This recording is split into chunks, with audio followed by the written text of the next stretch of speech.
You are? Okay, what are you afraid of? If you could put your finger on it, what causes the haunting fear, that breathtaking fear? What causes it? Yeah, what causes it? What are you afraid of? Try and pinpoint it. I don't know, just the unknown, you know? The unknown. Never know what could happen. Do you believe what the Bible says about death? I don't even know what it says. Well, the Bible tells us what causes death, and it gives us the answer. Right. The Old Testament tells us that God promised to release man from the power of death, and the New Testament tells us how he did it. Do you know what the Bible calls death? Wages. You get paid in death. Right. And I want you to quit before payday. That's my object, okay?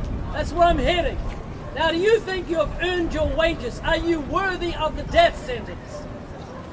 Am I worthy of it? Yeah. No. I mean... Are you a good person? Yeah. Or are you evil? I'm a good person. You're a good person. Right. Okay, I'm going to put it to the test, and I'm going to try and give you a paradigm shift. Do you know what a paradigm shift is? Nope. It's where you have a big change of mind. Let me give you an example. A man got on a bus, he's totally blind, and on the bus, a man gives him a seat. Was that a good thing to do? Yes. No, it wasn't. That was a really bad thing to do. And the man who gave up his seat lost his job because of it. You know why? No. He no was the idea. driver. Okay? Yeah. Now you had a paradigm shift. 1 minute that was good. I gave you more information. Then there was a radical change of mind, and that became a bad thing to do with the extra information. Okay. You hear what I'm saying? Right, yeah. So yeah. I'm going to try and give you information today to give you a paradigm shift in your relationship to God. Okay. Do you believe in God's existence? Yeah. And you think you're a good person? How many lies have you told in your life? Quite a few. Have you stolen something? Yes. So you're a lying thief? Now do you No, still... not fully, no. No, what are you? You've lied and you've stolen. I have, yeah. So what does that mean? You're not a lying thief? I'm a bad person for doing it at the time, a sinner. Yeah?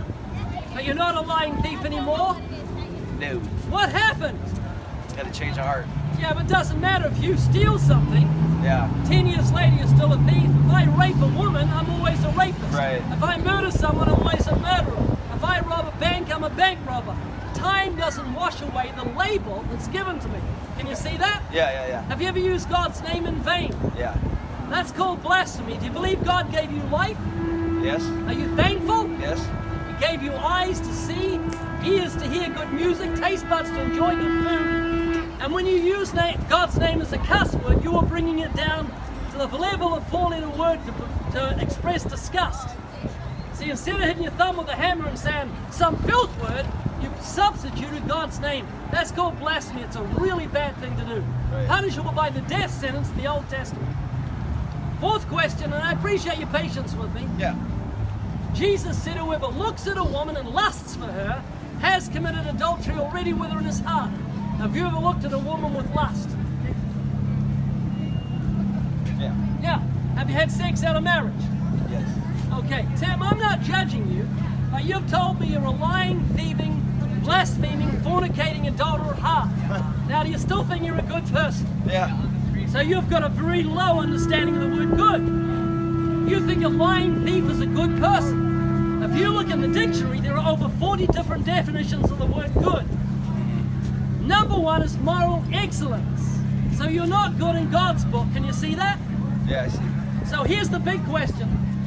If God were to judge you by the 10 Commandments, we're looked at for on Judgment Day, you're going to be innocent or guilty. Guilty, probably. No, probably. You'll definitely be guilty. Heaven or hell. Hell, probably. Now, does that concern you? I mean, yeah. It's got to. Yeah. You don't want to end up in hell. Now, can you see how you've had a change of mind with the extra information? Right. Now you see God's standard is utter moral perfection. That leaves you in big trouble on Judgment Day. Now, do you know what God did for guilty sinners so we wouldn't have to go to hell? No. He suffered for the sin of the world. He took the punishment upon himself. You and I broke God's law. The 10 Commandments are called the moral law. Jesus came and paid the fine. When he was on the cross, he cried out, "It is finished." In other words, the debt has been paid. That means God can legally dismiss your case. If you're in court, Tim, and someone pays your fine, the judge can let you go. He can say, Tim's guilty, but someone's paid his fine, he's out of here. Right. Well, God can release you from the demands of eternal justice. He can commute your death sentence, let you go, you can receive a pardon. that means God can legally let you live forever because of what Jesus did on the cross, through his death and resurrection. Does this make sense? Yeah, it makes sense. So you're going to think about it? Yes, sir. Well, let me bring you a booklet here. Scotty's going to talk to you for a minute. It's a booklet called Save Yourself Some Pain. Okay. Okay, just stay there and I'll bring it to you.